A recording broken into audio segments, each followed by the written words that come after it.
E aí, pessoal, mais um vídeo de história para vocês que são apaixonados. O tema da aula de hoje é a Reforma Católica, também chamada de Contra-Reforma. E essa aula só tem sentido se vocês já estudaram a Reforma Luterana, quer dizer, a Reforma Protestante. Porque a Contra-Reforma foi uma resposta ao avanço do protestantismo na Europa. Eu tenho que dar alguns recados de início. Primeiro, que essa aula não é sobre teologia, não é sobre religião, não é doutrinação. É uma aula de história. E segundo recado é que se você tiver um coração aí um pouco fraco, é melhor não assistir até o final, porque aparecerá cenas fortes. Então vamos lá.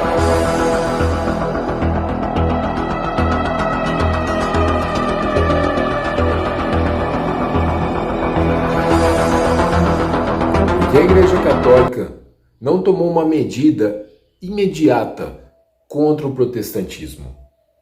E a resposta é porque havia uma disputa interna, pessoal, entre o papado e o concílio.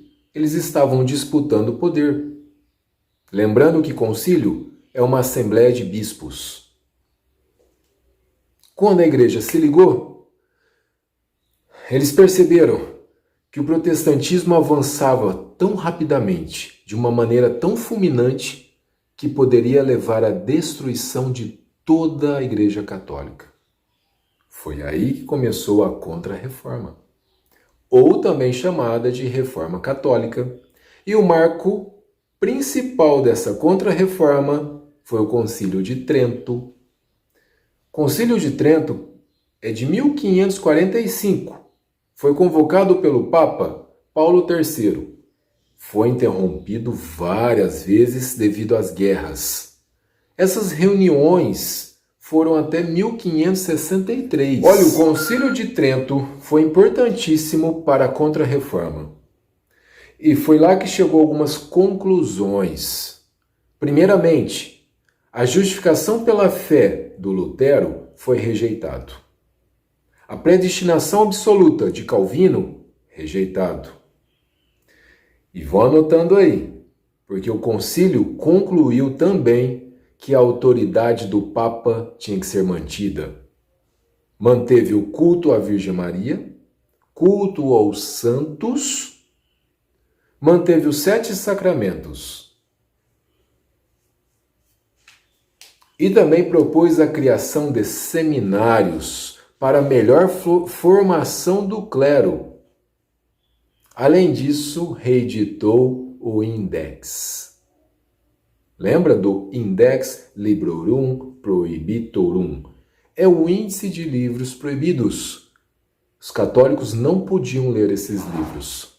Autores famosos estavam na lista: Thomas Hobbes, Nicolau Maquiavel, René Descartes, Alexandre Dumas, autor dos 3 Mosqueteiros, do Conde de Monte Cristo, Johannes Kepler e Jean-Paul Sartre. A minha pergunta é: alguém tinha que ler os livros para depois proibi-los, né? Continuando, no Concílio de Trento reconheceu os abusos praticados em nome da Igreja com vendas das indulgências ilícitas. Lembram da aula do protestantismo? Tem aqui no canal de História. Depois procuro.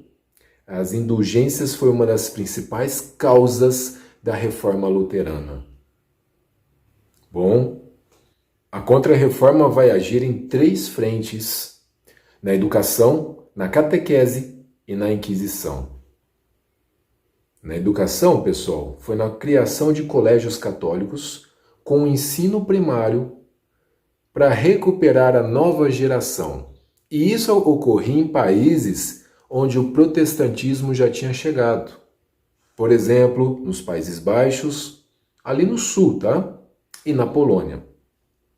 Agora, a catequese foi com a Companhia de Jesus.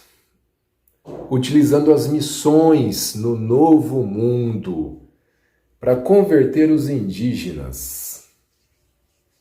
Não só os indígenas, mas também foi utilizado essa catequese na África e na Ásia, lá no Extremo Oriente. Lembrando que a Ordem dos Jesuítas foi fundada em 1534 por um militar espanhol chamado Inácio de Loyola. Ele organizou os seus membros dentro de uma rigorosa disciplina e obediência, e eles eram chamados de soldados. Eles tinham essa missão, divulgar o catolicismo na Europa e evangelizar os povos da América, da África e da Ásia. Agora, a última frente, que foi a Inquisição, essa merecia um vídeo à parte, mas eu vou tentar resumir. O Tribunal da Inquisição foi fundado lá em 1231, a origem é medieval, pelo Papa Gregório IX, e estipulava os modos de agir contra todos aqueles que eram hereges. Pessoal, mas em 1252, o Papa Inocêncio IV editou uma bula, Ad Extirpanda, que permitia o uso de tortura nos interrogatórios para obter a conversão, a confissão desses hereges. Bom, hereges são todos aqueles que contrariam os dogmas da Igreja Católica. E nessa última parte da videoaula, eu vou pedir ajuda para essa revista chamada Cristianismo, onde explica um sistema jurídico cristão chamado Tribunal do Santo Ofício. O Tribunal do Santo Ofício foi criado a partir da Inquisição. E aquele mandamento, amai-vos uns aos outros como eu vos amei, que está em João capítulo 15, versículo 12, não era muito aplicado aqui, durante a Inquisição. Porque a Inquisição era um sistema jurídico que condenava todos aqueles que eram contra os dogmas da Igreja. Então a Inquisição foi marcada pela intolerância. Lembrando que naquela época, a Igreja e o Estado era praticamente uma força única. A Igreja julgava e entregava ao Estado para ser condenado. Então, agora, quem não quiser assistir mais o vídeo, já deixa o like, já se inscreva, porque a partir de agora o assunto vai ficar um pouco mais pesado. Quando alguém era interrogado, quando um herege era preso, interrogado, muitas vezes a pessoa, de acordo com uma simples suspeita, ela era chamada perante o tribunal para ser interrogada. Daí tá até difícil de falar. Mas os inquiridores ou inquisitores não podiam agir livremente. Eles tinham um manual para ser seguido. O Manual dos Inquiridores. E tinham um arsenal à disposição para torturar o interrogado, o herege em questão. Então, olha, presta atenção. O pêndulo era um método de tortura. Em uma viga de madeira, amarrava-se uma corda e a outra ponta nos braços do interrogado. Levantava o interrogado e depois soltava. Repetia isso diversas vezes. E deveria sofrer uma dor aí com luxações e tudo mais. Agora, a tortura que mais arrepia é o rato. Colocava-se a pessoa deitada e um um instrumento, uma bacia de metal na barriga, com um rato, aquecia aquele instrumento e o rato começava a cavar a barriga da pessoa, comendo tudo ali, as vísceras, tudo mais. A pessoa morria, com certeza. E a curiosidade é que os nazistas recuperaram esse método e usaram em torturas durante a Segunda Guerra Mundial. Agora, se tem um que é pior do que o rato, é o serrote. A pessoa pendurada de ponta cabeça e começa a cortar pelas pernas até chegar no peito. Diziam que as pessoas ficavam conscientes até a serra atingir a altura do peito.